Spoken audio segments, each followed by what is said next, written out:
Bueno, buenos días. Nosotros vamos a hablar sobre las aplicaciones de las pilas de combustible en el medio marino. Primero, vamos a ver un poco una visión general de lo que son las pilas de combustible, cómo las podemos clasificar, en función de las pilas de combustible, en función del electrolito, las ventajas que podemos tener y algunas posibles aplicaciones en las que podríamos emplearlas en el medio marino. Primero, ¿qué es una pila de combustible? Pues una pila de combustible es un dispositivo electroquímico que transforma la energía química en electricidad. Dicha pila consta de tres partes, dos electrodos, un electrodo positivo que es el cátodo y uno negativo que es el ánodo.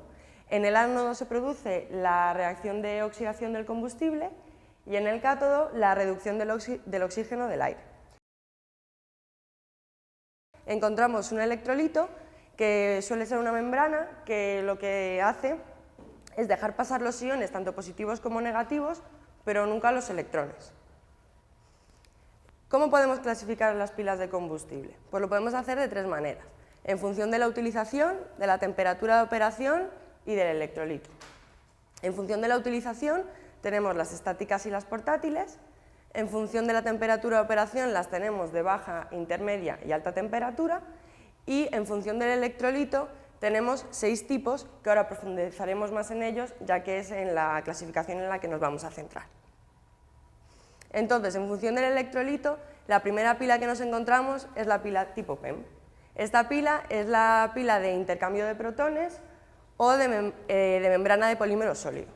Por tanto, nuestro electrolito será una membrana de polímero sólido, las temperaturas entre las que operará serán entre 60 y 80 grados, el combustible es hidrógeno y las ventajas que nos puede aportar esta pila es una baja temperatura de operación, un arranque rápido y baja corrosión y mantenimiento.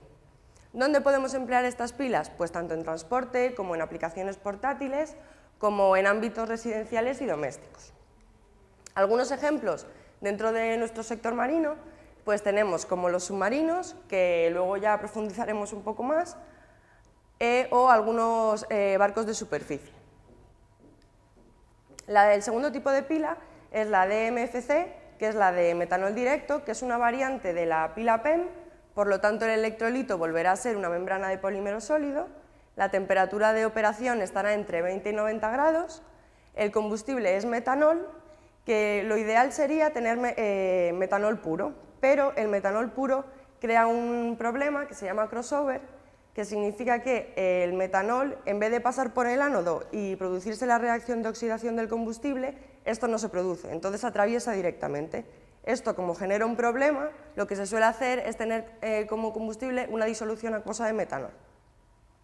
Las ventajas es que no necesita reformador de combustible y lo podemos aplicar tanto en transporte o en aplicaciones portátiles. La pila FC es una pila de combustible alcalina que tiene como electrolito una solución alcalina con una temperatura de operación entre 100 y 120 grados.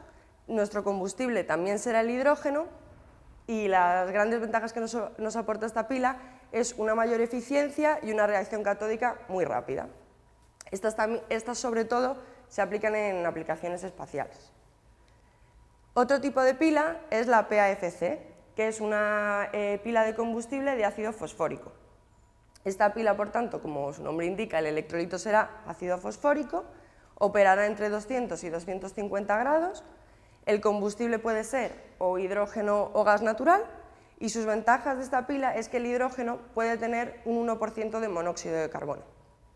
Las aplicaciones pueden ser tanto para generación eléctrica distribuida o en el transporte, pero sobre todo en la automoción. La siguiente pila es una pila de carbonatos fundidos, que su electrolito serán carbonatos fundidos, tiene altas temperaturas de operación, entre 600 y 700 grados, su combustible es el gas natural y sus ventajas son la cogeneración y el reformado interno. Las aplicaciones también son de transporte y en nuestro sector podemos tener un ejemplo muy claro que es el Viking Lady. Y como último tipo de pila podemos hablar de las SOF, que son pilas de combustible de óxido sólido, en la que el electrolito será el óxido sólido, también son altas temperaturas de operación, entre 800 y 1000 grados, El combustible es gas natural, tiene reformado interno y cogeneración. Y las aplicaciones pues es generación eléctrica. Una vez que ya hemos definido bien qué es una pila de combustible y la clasificación, podemos decir sus ventajas, que son muchas. Entre ellas, cabe destacar sobre todo en nuestro sector que tiene 0 contaminantes, cosa muy beneficiosa, que es funcionamiento silencioso, un alto rendimiento, entre el 40 y el 50%, puede trabajar a temperaturas altas o bajas en función de la pila que empleemos, flexibilidad de emplazamiento, es carácter modular, lo podemos situar donde más o menos queramos y no tiene tamaños muy grandes, altas densidades energéticas y son simples. ¿Algunas posibles aplicaciones que podemos tener en nuestro medio? Pues podríamos emplearlas como en buques tipo ferry o cruceros, porque ya que hemos dicho que son silenciosas, evitan también que se produzcan vibraciones y contaminaciones a la atmósfera, cosa que para buques es muy importante, y sobre todo en cruceros y ferries los pasajeros, al no tener vibraciones y ruidos, pues sería muy conveniente. También podrían operar en aguas interiores, también a nivel de ruidos y bajas emisiones, y también las podemos usar como unidad de potencia auxiliar. En este caso destacarían estas tres. La HT-PEM es también una variante de la pila PEM, lo que pasa que es a altas temperaturas de operación. Y luego tendríamos la de carbonatos fundidos y la de óxido sólido.